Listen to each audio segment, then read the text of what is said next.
దేవుని యొక్క పరిశుద్ధ గ్రంథములో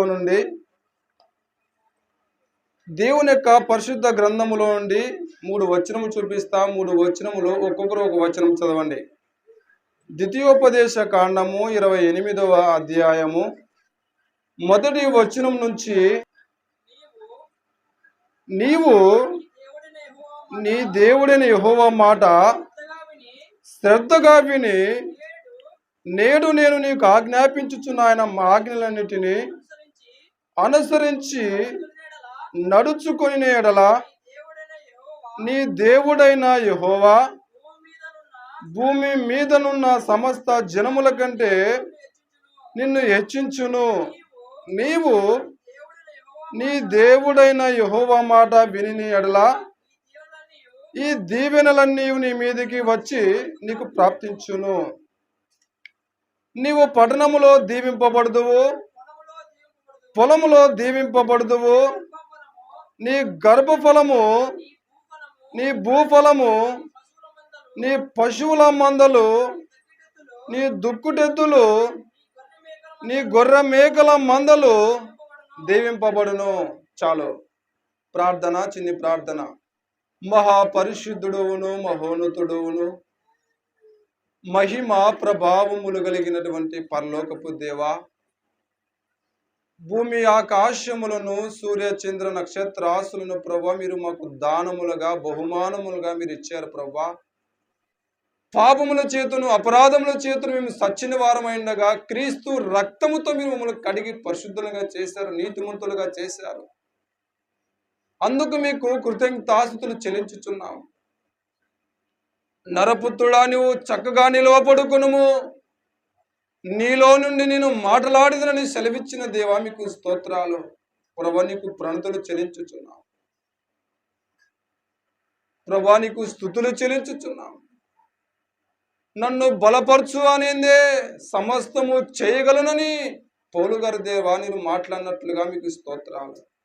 ప్రభా నీకు స్తోత్రములు, మీకు నమస్కారములనైనా, నీకు ప్రణతులు ప్రభా. పౌలు గారు బోధిస్తే లూదియా హృదయము తెరవబడినట్లుగా ఈ దీనుడు నీ మాటలు చెప్పుచుండగా ప్రభా అందరి హృదయములలోనికి వాక్యం వెళ్ళినట్లుగా, ఈ వాక్యం వెళ్ళి వాళ్ళ హృదయంలో ఫలించినట్లుగా చేయను నాయన. కృప చూపించండి. నీ మందిరానికి ఇంకా ఎవరైతే రావాలని ప్రయత్నము చేస్తున్నారో వారిని త్వరగా మీరు నడిపించండి. కృప చూపించండి. అపవాది యొక్క ఆటంకములను దూరపరచండి, లయపరచండి. కృప చూపించండి. కూడి వచ్చిన వీరందరికీ నీ వాక్యమును చెప్పుచున్నగా వినగల శక్తి, గ్రహింపగల మనసును ఇవ్వండి, కుదురుబాటునివ్వండి నాయన. కృప చూపించండి. చిన్న పిల్లలను నీ స్వాధీనం ఉంచుకునండి ప్రభా. కృప చూపించండి. నీ వాక్యము చెప్పుచున్నగా ప్రభా ఆ వాక్యము అందరికీ అర్థమయ్యేటట్లుగా మీ కృపను చూపించండి.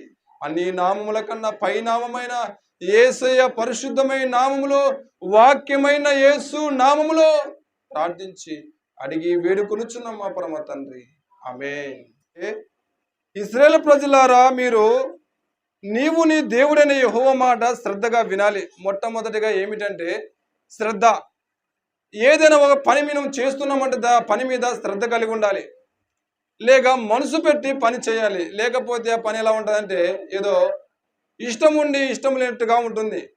ఏదో చెప్తారు చూడు, ఇష్టం లేని కోడలు కష్టంతో చేసినట్టుగా ఉంటుందంట సంసారం ఇంట్లో. అయితే మనం చేసే పని ఎలా ఉండాలంటే శ్రద్ధ కలిగి ఉండాలా. శ్రద్ధ కలిగి యెహోవా యొక్క మాటలు మనము శ్రద్ధగా విని ఆయనను అనుసరించి నడుచుకునేలా నీ దేవుడైన యెహోవా భూమి మీద ఉన్న సమస్త జనముల కంటే నిన్ను హెచ్చించును. ఇశ్రాయేలు ప్రజలను దేవుడు దీవించినట్లుగా ఎవరిని దీవించలేదు. ఇశ్రాయేలు ప్రజలు ఐగుప్తు దేశంలో ఉన్నప్పుడు 70 మంది, ఎవరు యాకోబు యొక్క కుటుంబము, వారి సంతానము. అయితే వాళ్ళు చివరికి రాగా ఎంతమంది అంటే 6 లక్షల చిల్లరగా ఉన్నట్లున్నారు వాళ్ళ కాలబలము. ఇంత దీవెన ఎలా వచ్చిందంటే దేవుడు అబ్రహాము గారిని తన యొక్క వృద్ధాపములు ఇచ్చినటువంటి సంతానం ఇచ్చుచున్నప్పుడే అబ్రహాం గారిని దేవుడు దీవించాడు. అబ్రహామా, నీవు నీ సంతానమును, నీ యొక్క జనమును నువ్వు లెక్కించినట్లయితే ఆకాశ నక్షత్రం నువ్వు లెక్కిస్తావో నీ సంతానం కూడా నువ్వు లెక్కిస్తావు. అంత దీవెన, అంత ఆశీర్వాదం నీ గర్భం ద్వారా వస్తుందని అబ్రహాము గారికి దేవుడు ముందుగానే మాట్లాడాడు. అయితే మనము గమనించవలసిన మాట ఏమిటంటే నీవు నీ దేవుడైన యెహోవా మాట విని ఎడల ఈ దీవెనలను నీవు నీ మీదికి వచ్చి నీకు ప్రాప్తించును. నీవు పట్టణంలో దీవింపబడదువు, పొలములో దీవింపబడదువు. నీ గర్భఫలము, నీ భూఫలము, నీ పశువుల మందలు, నీ దుక్కుటెద్దులు, నీ గొర్రె మేకల మందలు దీవింపబడతాయి. నీ గంప పిండి పిసుకు తొట్టెయు దీవింపబడును. గంప అనగా మనకు గుర్తొచ్చేది ఏమిటంటే, సారేపాతి విధవరాలు చివరి క్షణాల్లో ఉన్నప్పుడు నాకును నా కుమారునికి ఒక అప్పం చేసుకుని తిని చనిపోదామని రొట్టెని కాల్చుకోవడానికి పుల్లలు వేరుకోవడానికి వెళ్ళినటువంటి ఆ విధవరాలు ఏలియా మొట్టమొదటిగా నాకు ఒక అప్పము చేయించి నాకు ఇవ్వమంటుంది. నీ గంపయు నీ పిండి పిసుకు తొట్టెయు దీవింపబడుతుంది. మరి ఆమె యొక్క పిండి పిసుకే తొట్టి దీవింపబడిందా, దీవింపబడలేదా? మరి ఏలియా మాట శ్రద్ధగా వినిందా లేదా? పోవయ్యా పో, నాకే నా కుమారునికి ఒక రొట్టె ఉంది, మేము తిని సస్తామో బతుకుతాము ఉంటామంటే ఆమె దీవింపబడుతున్నా? కాదు. ఆ యొక్క పాస్టర్ ఆ యొక్క ప్రవర్తన మాట శ్రద్ధగా వింది కాబట్టి ఆమె గంప దీవింపబడింది. ఆ యొక్క దేశంలో అందరికీ కరువు వచ్చింది, కానీ ఆమె యొక్క తొట్టిలో ఉన్నటువంటి పిండి అయిపోలేదు, బుడ్డిలో ఒక నూనె అయిపోలేదు. నువ్వు లోపలికి వచ్చినప్పుడు దీవింపబడదువు, వెలుపలికి వెళ్ళినప్పుడు దీవింపబడదువు. నీ మీద పడు నీ శత్రువులను యెహోవా నీ ఎదుట హతమగునట్లు చేయను. నువ్వు చేసే పనికి ఎవరైనా అడ్డొస్తున్నంటే అతడు వెళ్ళిపోనట్లుగా దేవుడు ఆ కార్యం చేసి నీకు సఫలమగినట్లుగా నీ కార్యమును సఫలము చేస్తాడు. అది నీవు దీవెనకరంగా దేవుడు మారుస్తాడు. అయితే 8వ 7వ వచనం రాయనట్లుగా నీ శత్రువులను యెహోవా నీ ఎదుట హతమగునట్లు చేయను. వారొక త్రోవను నీ మీదికి బయలుదేరి వచ్చి 7 త్రోవల నీ ఎదురు నుండి పారిపోదురు.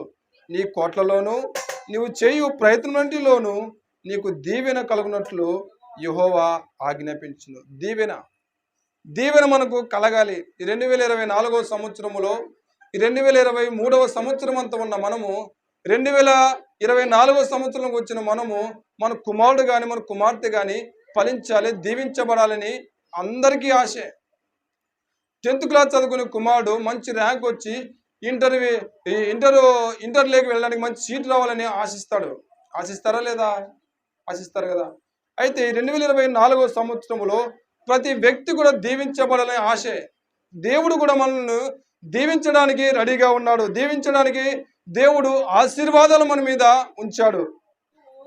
నీవు నీ దేవుడైన యెహోవా ఆజ్ఞలను అనుసరించి ఆయన మార్గములలో నడుచుకొని ఎడల యెహోవా నీకు ప్రమాణము చేయనట్లు ఆయన తనకు ప్రతిష్ట జనముగా నిన్ను స్థాపించును. చాలు. నీ కొట్లు అనగా రైతు పండించినటువంటి పంటను తన కోట్లలో తన యొక్క గృహములో చేర్చుకుంటాడు. తను చేర్చుకున్నటువంటి ధాన్యమును వచ్చే సంవత్సరములో మరింకా ఎక్కువగా పండాలని, తాను చేస్తున్న పని మరింతగా ఫలించాలని, ప్రయత్నం సఫలమగాలని అతను ఎంతగానో ప్రయత్నిస్తాడు. దేవుడు నిన్ను ఆశీర్వదిస్తాడు, దీవిస్తాడు. నువ్వు పండించే పంటను, నువ్వు చేసే కష్టమును దీవెనకరంగా మారుస్తాడు. నీవు నీ దేవుడిని యెహోవా ఆజ్ఞ అనగా మాట. తండ్రి తన కుమారునికి ఏదైనా మాట చెప్పినప్పుడు, తండ్రి మాట కుమారుడు శ్రద్ధగా విన్నప్పుడు, తన కుమారుడు ఏదైనా అడిగినప్పుడు, చదువుకునే కుమారునికి అయితే ల్యాప్టాప్ లేదంటే ఇప్పుడంతా ఆన్లైన్ సిస్టమ్ కదా, ఫోను, నా కుమారుడు బాగా చదువుకుంటున్నా అని కొనిస్తాడు. వినకపోతే తండ్రి మాట మనం వినకపోతే సృష్టికర్తనే దేవుడు మనకి ఏమిస్తాడు? భూమినిచ్చాడు, ఆకాశాన్ని ఇచ్చాడు, చెట్లు చేమలు సముద్రాన్ని, ఇంత స్వేచ్ఛనిచ్చిన దేవుడు మనకి ఏమివ్వడు? దేవునికి అసాధ్యమా? దేవునికి మనకి ఇవ్వడానికి దేవునికి సమస్తము సాధ్యమే. దేవుడు ఏదైనా చేయాలంటే ఈ నరుడు ఏమి చేయలేడు.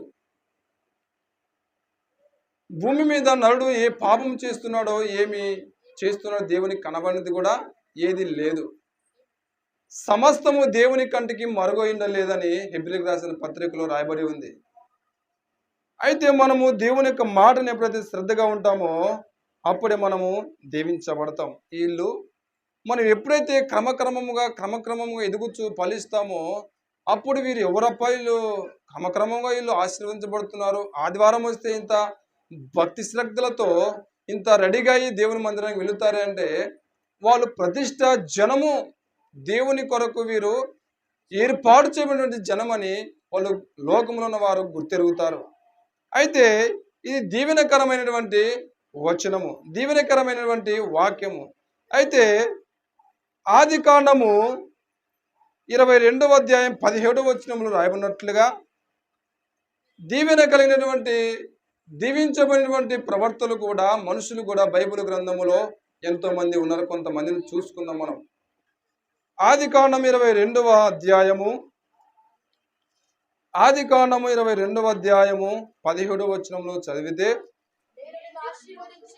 నేను నిన్ను ఆశీర్వదించి ఆకాశ నక్షత్రం వలెను, సముద్ర తీరమందలి ఇసుక వలెను నీ సంతానమును నిశ్చయముగా విస్తరింపజేసేదను. అబ్రహాము గారికి ముందుగానే సెలవిచ్చినట్లుగా అబ్రహాము గారు దేవుణ్ణి శ్రద్ధగా దేవుని మాట విన్నాడు. 100 సంవత్సరములు కలిగిన వయసులో తనకిచ్చిన కుమారుణ్ణి, అబ్రహామా నీకు ఇష్టమైన కుమారుడు ఒరిబా కొండ మీదకి తీసుకుని రమ్మన్నప్పుడు, ఏంటికి ప్రభా అని అనలేదే, ఏంటికి ప్రభా నా కుమారుని ఎందుకు తేవాలి అని అనలేదే. శ్రద్ధగా ఆయన మాటని విని మొరిబా కొండపైకి ఒక కట్టెలను, కుమారుని, ఒక కత్తిని తీసుకొని వెళ్ళాడు వధించడానికి. దేవుని యొక్క మాటని ఏ విషయంలో కూడా అబ్రహాము గారు మీరినట్లుగా కానీ వ్యతిరేకించినట్లుగా కానీ కనబడలేదు. అబ్రహాము గారు దేవుని యొక్క మాటను శ్రద్ధగా వినడు కనుకే ఆశీర్వదించబడ్డాడు. అదే ఆది కాండము 24వ అధ్యాయం 31వ వచనంలో చదివితే, 24వ అధ్యాయము, లాబాను యెహోవా వలన ఆశీర్వదింపబడిన వాడా లోపలికి రమ్ము, నీవు బయట నిలవనేలా ఇల్లును ఒంటెలకు స్థలము నేను సిద్ధము చేయించి. ఈ మనుషుడు ఎవరిని పిలుస్తున్నాడంటే అబ్రహాము కుమారుడైన ఇస్సాకుకి కుమార్తెను, ఒక కోడలను చూడడానికి అబ్రహాము దగ్గర పనిచేసినటువంటి ఒక మనిషిని పంపించినప్పుడు, ఈ లాబాను యొక్క గ్రామానికి వెళ్ళినప్పుడు ఈ మనిషిని లాబాను గారు పిలుస్తున్నారు. ఈ లాబాను గారు ఈ మనిషిని ఎప్పుడు నువ్వు చూడలే. అయితే ఈ మనిషికి ఏమర్థమైందంటే, ఈ మనిషికి ఆత్మ ద్వారా తెలుసుకున్నాడు.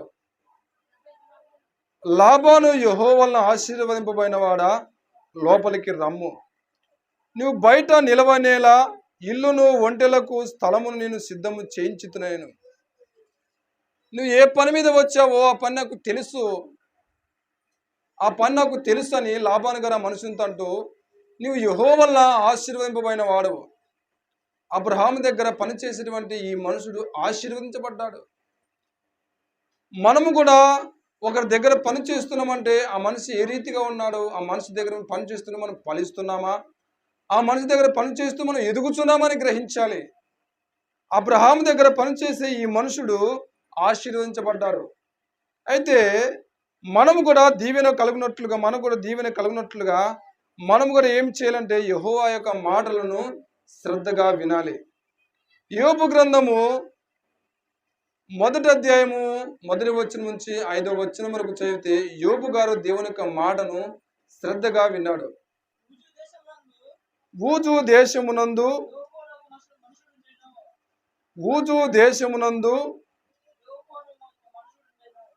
మనుషుడుండెను, అతడు యథార్థ పరుడును న్యాయవంతుడునై యెహోవా యందు భయభక్తులు కలిగి చెడుతనమును విసర్జించిన వాడు. అతనికి 7 కుమారులను 3 కుమార్తెలను కలిగిరి. అతనికి 7,000 గొర్రెలను, 3,000 ఒంటెలను, 500 జతల ఎడ్లను, 500 ఆడు గాడిదలను కలిగి బహుమంది పనివారును అతనికి ఆస్తిగా నుండెను గనుక తూర్పు దిక్కు జనులందరిలో అతడే గొప్పవాడిగా నుండెను. చాలు. యోబు గారు మొదటిగా దేవుని యొక్క మాటను శ్రద్ధగా విని, ఇతనికి ఎన్ని వేల జతలున్నాయి, ఎన్ని ఎద్దులున్నాయి, ఎన్ని గాడిదలున్నాయి, ఎంతమంది పనివారు ఉన్నారు. అయితే దేవుడిని ఈ మనిషి శ్రద్ధగా వెతికాడు. దేవుని యందు భయభక్తులు కూడా కలిగి ఉన్నాడు. 10వ వచనంలో చదువుదాము. నీవు అతనికి ఇంటి వారికి అతనికి కలిగిన సమస్తముకును చుట్టూ కంచె వేసితివి కదా. నీవు అతని చేసిన పని, అతని చేతి పనిని దీవించుచున్న చేత అతని ఆస్తి దేశములు బహుగా విస్తరించి ఉన్నది. యోబు గారు చేసే పని దేవుడు దీవించాడు. యోబు గారు ఉదయకాల సమయాన్ని లేచి తన కుటుంబం కొరకు, తన పనివారు కొరకు, తనకున్న సంపద కొరకు ఉదయకాల అరుణోదయముని లేచి ప్రార్థన చేసేటువంటి ప్రార్థనాపరుడు యోబు గారు. దేవుని మాటను శ్రద్ధగా వినేటువంటి యోబు గారు. ఈ బైబిల్ గ్రంథములో చాలా మంది ఇంకా శ్రద్ధగా దేవుని వెతికిన వారు ఉన్నారు. అయితే శ్రద్ధగా వెతికిన వేళ మనము ఏం చేస్తాము? దీవించబడతాం.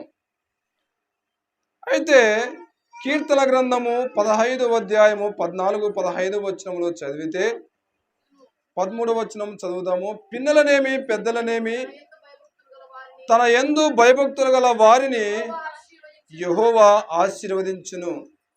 యెహోవా మిమ్మును మీ పిల్లలను వృద్ధి పొందించును. భూమాకాశములను సృజించిన యెహోవా చేత మీరు ఆశీర్వదింపబడిన వారు. ఎవరి చేత ఆశీర్వదింపబడిన వారమ్మా? యెహోవా చేత అనగా భూమి ఆకాశములను సృజించిన యెహోవా చేత వీరు ఆశీర్వదించబడిన వారు. వీరు మాత్రమేనా? పిల్లలనేమి పెద్దలనేమి తన యందు, దేవుని యందు పిల్లలు కానీ పెద్దలు కానీ భయభక్తులు కానీ వారందరూ కూడా ఆశీర్వదించబడినట్లుగా మనం చూస్తున్నాం. కొన్ని కుటుంబాల్లో తండ్రి మాట కుమారుడు వినడు, తల్లి మాట కుమార్తె వినదు.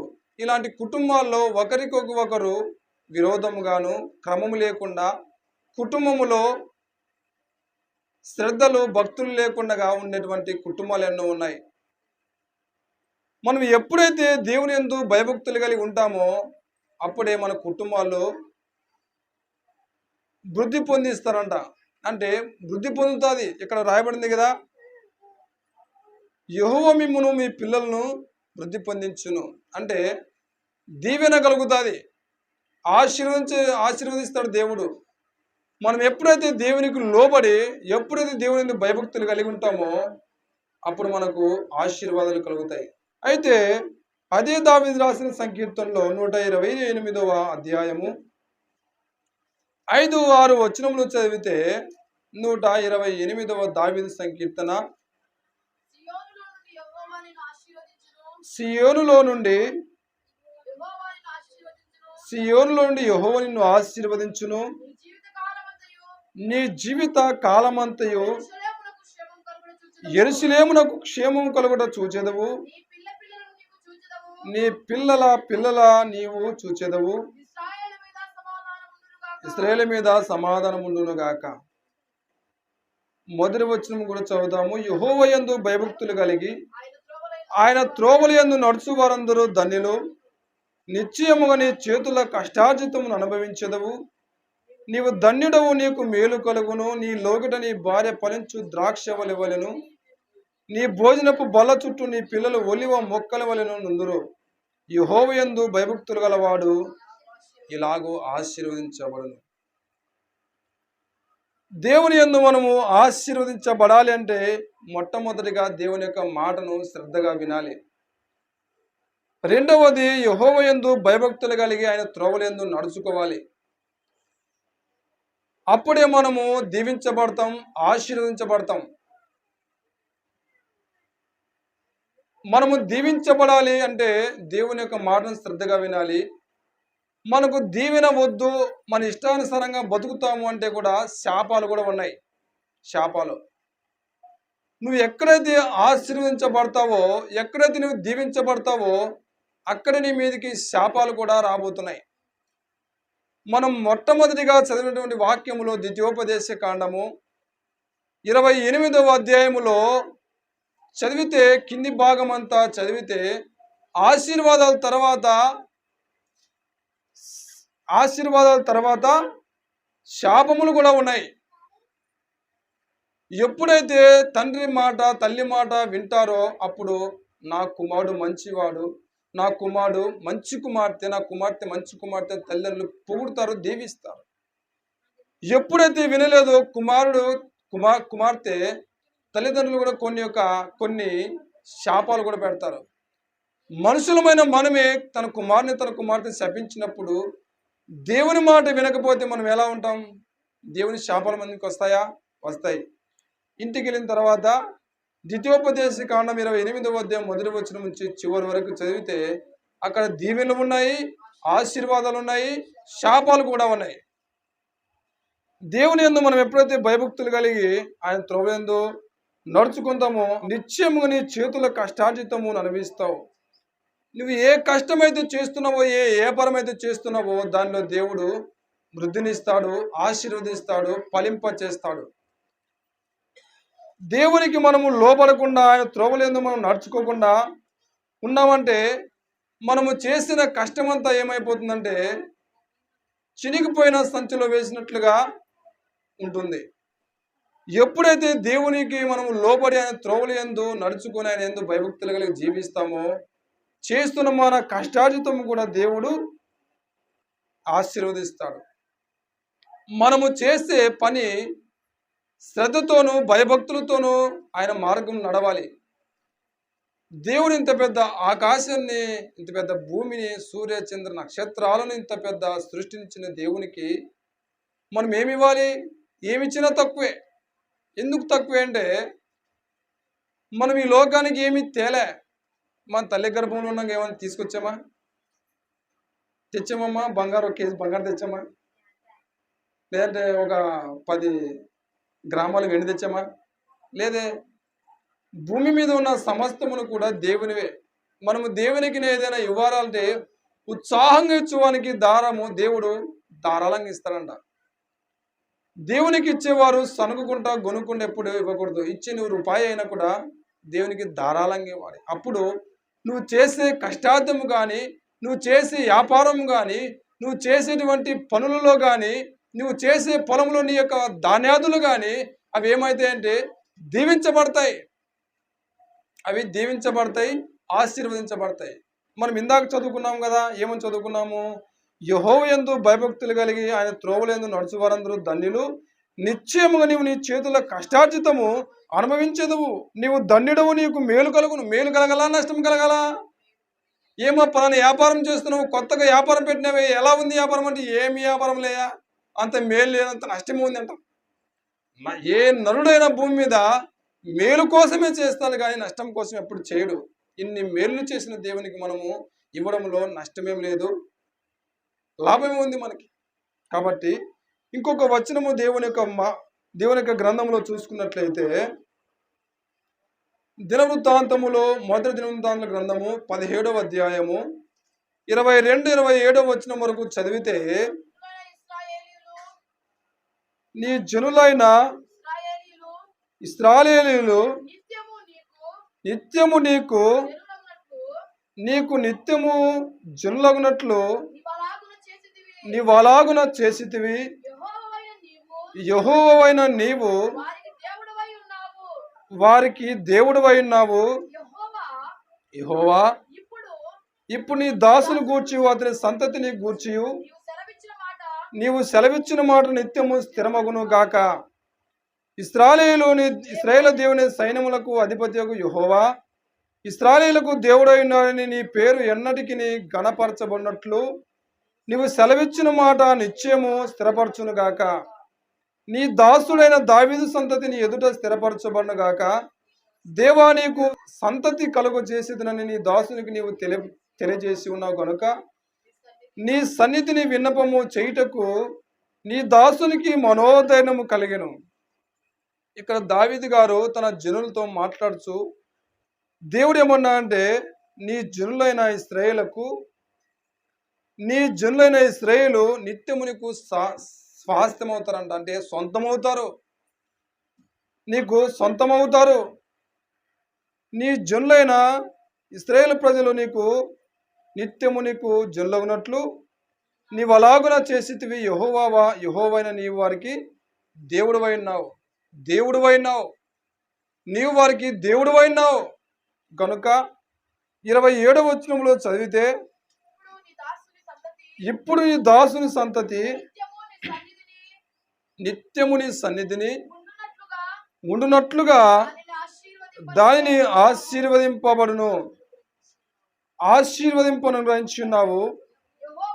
యెహోవా నీవు ఆశీర్వదించిన ఎడల అది ఎన్నటికి ఆశీర్వదింపబడి ఉండును. మనుషులు మనల్ని ఆశీర్వదింపకపోవచ్చు, మనుషులు మనల్ని దీవించకపోవచ్చు. అయితే దేవుడు మనల్ని దీవిస్తే, దేవుడు మనల్ని ఆశీర్వదిస్తే తరతరాలకి నీ పిల్లలకు కూడా ఆశీర్వాదకరంగా ఉంటుంది. దావీదు గారిని దేవుడు ఆశీర్వదించరు కనుకనే దావీదు వంశంలో నుండి ఎవరు పుట్టారు? యేసుక్రీస్తు ప్రభువారు పుట్టారు. దావీదులో అంటే ఎంతోమంది జనాంగం వచ్చింది. దావీదు వంశము ఆశీర్వదించబడింది. దేవుడు దావీదు గారిని ఆశీర్వదించాడు. ఏ రీతిగా ఆశీర్వదించాడంటే, యెహోవా నీవు ఆశీర్వదించిన యెడల అది ఎన్నటన్నిటికీ ఆశీర్వదింపబడి ఉండును. ఆశీర్వదిండును కాదు,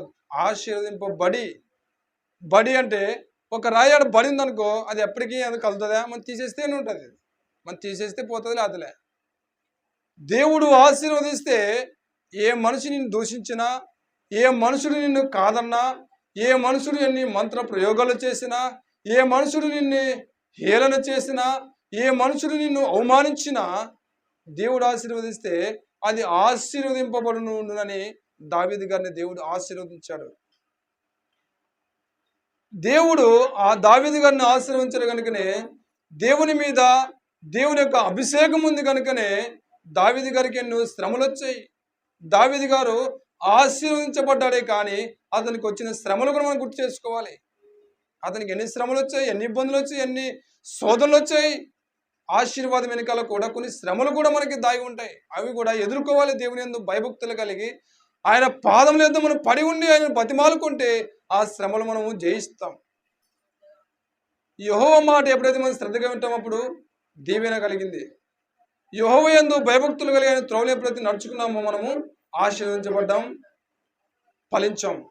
అయితే మూడోదిగా చెప్పే మాట ఏమిటంటే, మనం ఫలించాలి.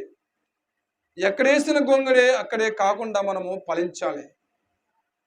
ఒక చెట్టు వేసిన తర్వాత చెట్టు క్రమక్రమంగా అది ఎదగాలి, పూత రావాలి, కాయ పట్టాలి, పిండి పట్టాలి, కాయవాలి, పండుగకి రావాలి. అప్పుడే చెట్టు బలి ఎదుగుతుందిరా, చెట్టు బలి ఫలిస్తుందిరా అంటారు. ఒక కుమారుడు తన కుమారుడు ఎదుగుతున్నంటే తండ్రికి ఎంతో సంతోషం. అయితే దేవుని యొక్క గ్రంథంలో, దేవుని యొక్క పరిశుద్ధ గ్రంథంలో అంటే కొన్ని వచనములు మనము చూసుకుందాం. యెషయా గ్రంథము 11వ అధ్యాయము 1వ వచనంలో రాయబడినట్లుగా, యెషయా మొద్దు నుండి చిగురు పుట్టును, వాని వేర్ల నుండి అంకురం ఎదిగి ఫలించును. చాలమ్మా. యెషయా మొద్దు, ఒక చెట్టు నరికి వేసినప్పుడు మొద్దు భూమిలో ఉంటుంది. ఆ భూమి ఏమవుతుంది? చిగురిస్తుంది. మన బ్రతుకులు కూడా ఎండిపోయినటువంటి చెట్లు వలె, మొద్దుల వలె ఉన్న జీవితాలు మనవి. కానీ దేవుని యొక్క మార్గంలో, దేవుని యొక్క అడుగు జాడలలో దేవుని ఎప్పుడైతే భయభక్తులు కలిగి ఉంటామో మనము కూడా ఆశీర్వదించబడిన మనమే, చెట్టుగా వేయబడినటువంటి మనమే ఏం చేయాలి? ఫలించాలి. దేవుని యొక్క మార్గం నడుచున్న మనము ఫలించాలి. అప్పుడే మన ఇంటి పక్కన వారు కానీ, ఇరుగు పొరుగు వారిని కానీ, ఏమై కుటుంబము పోయిన సంవత్సరం ఇల్లు కట్టుకుంది, ఈ సంవత్సరంలో కుమారుడికి పెళ్లి చేసింది, కుమార్తెకి పెళ్లి చేసింది అంటే ఏమొచ్చింది? ఫలించింది. ఫలించాలి. దేవుని యొక్క మందిరంలో మనము క్రమక్రమముగా నెలకు కానీ సంవత్సరానికి కానీ మనము ఫలించాలి. నీవు కానీ నేను కానీ దేవుని ఎప్పుడైతే మాటను శ్రద్ధగా వింటామో, దేవుని యొక్క అడుగు జాడల్లో దేవుని భయభక్తులు ఎప్పుడైతే మనం నడుచుకుంటాం అప్పుడు ఆశీర్వదించబడతాం. నీవు కానీ నేను కానీ ఫలిస్తాం. ముద్దులమే. మనం ఒకనాటి కాలంలో మనం కూడా ముద్దులమే. ఈరోజు ఈ స్థితిలో ఉన్నామంటే దేవుని యొక్క కృపయే, దేవుని యొక్క ఆశీర్వాదమే, దేవుని యొక్క దీవెనే నేనైతే అనుకుంటా. నేనైతే దేవుని యొక్క దీవెన మన మీద ఉంది, దేవుడు మనల్ని ఆశీర్వదించాడని నేను అనుకుంటా. మీరందరినీ కూడా దేవుడు ఆశీర్వదించాడు, కాదని అనడం లేదు. దేవుడు మీ అందరినీ కూడా ఆశీర్వదించాడు, మీ అందరినీ కూడా ఉన్నతమైన స్థితిలో పెట్టాడు. అయితే మనం ఫలించినప్పుడు మన ఊరి గ్రామంలో వారు కూడా పలానా కుటుంబం ఎదుగుతుంది, పలానా కుటుంబం ఫలిస్తుందని వారు కూడా కొంతమంది సనిగేవారు ఉంటారు, కొంతమంది బాగున్నారని వారు ఉంటారు. కానీ మన దేవుడైతే మనం చూసి నా కుమారుడు ఎదుగుతున్నాడు, నా కుమారుడు ఫలిస్తున్నాడని దేవుడు ఆనందంతో సంతోషంతో ఉంటాడు. అయితే కొన్ని వచనము చూసుకుందాం. దావీదు రాసిన సంకీర్తన 92వ అధ్యాయం 10వ వచనం నుంచి 12-14 వరకు చదువుతున్నాం. గురుపోతు కొమ్మోలి నువ్వు నా కొమ్ము పైకెత్తితివి, కొత్త తైలముతోని నిన్ను అంటబడితిని. దావీదు గారిని సమూయేలు ఒక కొమ్ము తీసుకొని, ఒక తైలపు బుడ్డిని తీసుకొని ఆశీర్వదించాడు. దావీదు గారు తైలముతో పోయబడి ఎప్పుడైతే ఆశీర్వదించబడ్డాడో సౌలు గారి యొక్క హృదయంలోనికి దురాత్మ వచ్చింది. దావీదు గారి మీదకి పరిశుద్ధాత్మ వస్తే సౌలు గారి మీదకి దురాత్మ వచ్చింది. అందుకే ఈ దావీదు సంకీర్తనలో 92వ అధ్యాయము 10వ వచనం రాయబడినట్లుగా, గురుపోతు కొమ్ము వలె నువ్వు నా కొమ్ము పైకెత్తితివి, క్రొత్త తైలముతో నేను అంటబడితేనే అంటే దేవుడు నన్ను అంటుకున్నాడు, దేవుడు నన్ను ఆశీర్వదించాడు గనుక నేను ఫలించుచున్నానని దావీదు గారు అన్నారు. 12వ వచనంలో చదివితే, నీతిమంతులు ఖర్జూర వృక్షం వలె మూవవైదురు, లెబనోను మీది దేవదారు వృక్షం వలె వారు ఎదుగుదురు. యెహోవా మందిరములో నాటబడిన వారు మన దేవుని మందిరములలో వర్ధిల్లుదురు. దేవుని మందిరములో మనము వర్ధిల్లాలి, ఫలించాలి. యోహాను రాసిన సువార్త 15వ అధ్యాయము 1వ వచనం నుంచి 7వ వచనం వరకు చదువుకుందాం. నేను నిజమైన ద్రాక్షవల్లిని, నా తండ్రి వ్యవసాయకుడు. నాలో ఫలింపని ప్రతి తీగె ఆయన తీసి పారివేయును, ఫలించు ప్రతి తీగె మరి ఎక్కువగా ఫలింపవల్లని దానిలోని పనికిరాని తీగలను తీసివేయును. ద్రాక్షవల్లి ఎవరమ్మా? యేసుక్రీస్తు ప్రభువారు ద్రాక్షవల్లి, మనము తీగలము. దేవునిలో మనం ఎప్పుడైతే అంటుకొని ఉంటామో అప్పుడు మనం ఫలిస్తాం. ద్రాక్ష తీగ ఎంత పొడుగుగా ఉంటుందో ఆ తీగ యొక్క చెట్టుకు అంటుకొని ఉంటేనే అది గొల్లలుగా కాపు కాస్తుంది. ఆ యొక్క చెట్టుకి వేరే ఉంటుందో అది ఫలించదు. దేవుని యందు మనము నిలిచి ఉండాలి, అప్పుడు దేవుడు కూడా మన కుటుంబంలో యందు నిలిచి ఉంటాడని ఈ యొక్క యోహాను రాసిన సువార్తలో 15వ అధ్యాయం 4వ వచనంలో రాయబడింది. 5వ వచనంలో చదివితే, ద్రాక్షవల్లిని నేను, తీగల మీరు, ఎవడు నా యందు నిలిచి ఉండునో, నేను ఎవని యందు నిలిచి ఉండునో వాడు బహుగా ఫలించాలమ్మా. మనం ఫలించాలి. మనము దేవుని యందు ఎప్పుడైతే నిలిచి ఉంటామో, శ్రమ వచ్చినప్పుడు కానీ, శోధన వచ్చినప్పుడు కానీ, కష్టం వచ్చినప్పుడు కానీ, దేవుని యందు మనం ఎప్పుడైతే నిలిచి ఉంటామో అప్పుడు మనం కూడా ఫలిస్తాం, చిగురిస్తాం. శ్రమ వచ్చిందని లోకంలో కలిసిపోవడం కాదు. ఈ దేవుని నమ్ముకున్నాక నిందొచ్చిందనో శ్రమ వచ్చిందనో కాదు, కానీ శ్రమ వచ్చినప్పుడు మనము దేవుని యందు నిలిచి ఉండాలి, అప్పుడు ధైర్యంగా ఉండాలి. ఆదికాండము 9వ అధ్యాయము 2-3 వచనము చదివితే అక్కడ యోసేపు గారు ఏ రీతిగా ఫలించాడో మనం చూస్తాం. యెహోవా యోసేపునకు తోడైండును గనుక అతడు వర్ధిల్లుచు తన యజమానులకు ఐగుప్తుని ఇంట నుండెను. యెహోవా అతనికి తోడైండుననియు అతడు చేసినదంతయు అతని చేతిలో సఫలపరచుననియు అతని యజమానుడు చూచినప్పుడు. చాలమ్మా. ఎవరు చూశారు? అన్నలైన వారే అడవిలో గొర్రెలు కాస్తుండగా గుండెలను తులసినటువంటి యోసేపుకు తోడుగా లేడా? శ్రమ కాదా? అడవిలో గొర్రెలు కాసేటువంటి యోసేపును తన అన్నలైన వారే 6 మంది, ఈ తమ్ముడు కలగనవాడు వచ్చుచున్నాడని ఆ యొక్క యోసేపు గారిని కొట్టి గుంటలో త్రోసివేసినప్పుడు యోసేపుకు తోడుగా లేడా? ఐగుప్తు దేశానికి 30 వెండి నాణ్యాలకి అమ్మివేసినప్పుడు యోసేపుకు దేవుడు తోడులేడా? ఐగుప్తు దేశంలో యోసేపు గారు ప్రధాని అయినప్పుడు యోసేపుకు దేవుడు తోడులేడా? అందుకే 39వ అధ్యాయము ఆదికాండంలో ఏమంటున్నా అంటే 2వ వచనములో యెహోవా యోసేపుకు తోడైనను గనక అతడు వర్ధిల్లొచ్చు.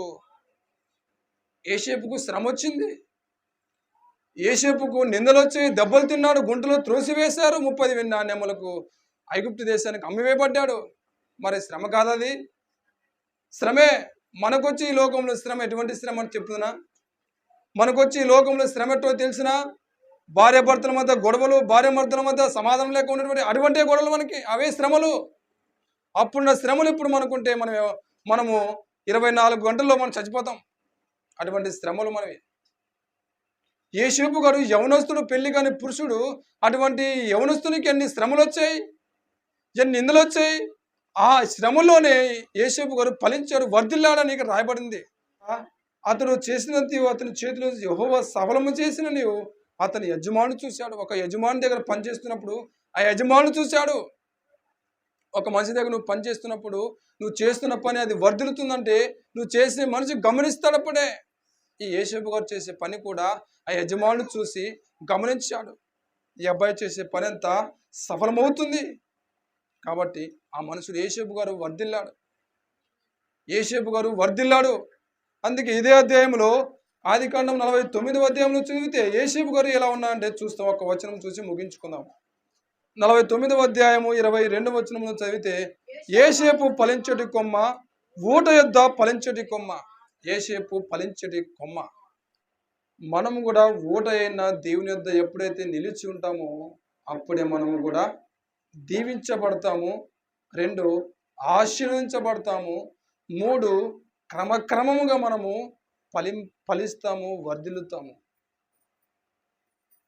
దేవుని యందు ఎప్పుడైతే మనము నిలిచి ఉంటామో అప్పుడే మనము ఫలిస్తాం, వర్ధిల్లుతాం.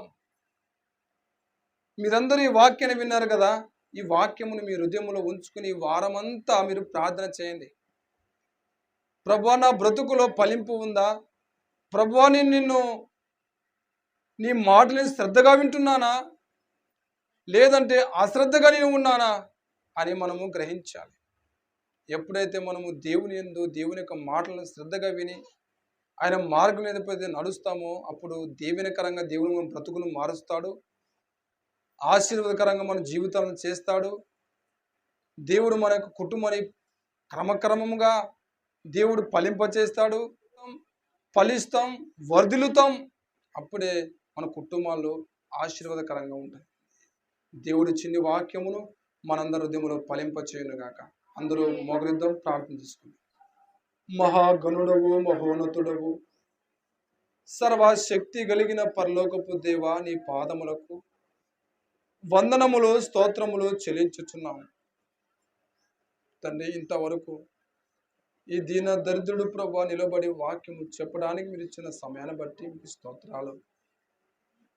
చెప్పబడిన వాక్యమును అందరి హృదయంలో ఫలించినట్లుగా, ఇశ్రాయేలు ప్రజలను మీరు దీవించినట్లుగా, నీ దేవుడైన యెహోవా మాటను శ్రద్ధగా వినేలా ఈ దీవులని నీ మీదకి ప్రాప్తించును అన్నావు, వచ్చును అన్నావు. అవును ప్రభువా, ఈ మందిరానికి కూడి వచ్చిన వారందరి యొక్క కుటుంబాలు దీవెనకరంగా ఉండాలి. ఈ కుటుంబంలో వచ్చిన వారందరి కుటుంబములు ఆశీర్వాదకరంగా ఉండాలి. అయ్యా, మీరు దీవించండి ప్రభా. దావీదు గారు అన్నారు, ప్రభా నన్ను దీవించండి ప్రభా, నీవు దీవిస్తే అది ఎన్నటన్నిటికీ నీ దీవెన కరముగా ఉండును అన్నావు. అవును నాయనా, దావీదు గారు అడిగారు, ప్రభా నీవు దీవిస్తే ఆ దీవించబడి ఉండును అన్నాడు.